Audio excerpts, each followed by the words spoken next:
National Weather Service in Chanhassen, Minnesota, has just activated the warning alarm on 13 weather radio stations across central and southern Minnesota and west central Wisconsin. During dangerous weather situations, these specially built radios are automatically activated to warn for the hazard.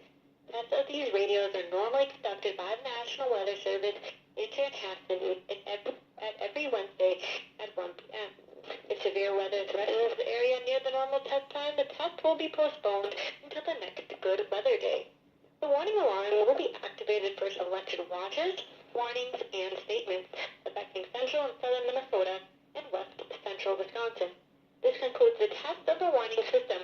We now return to normal programming.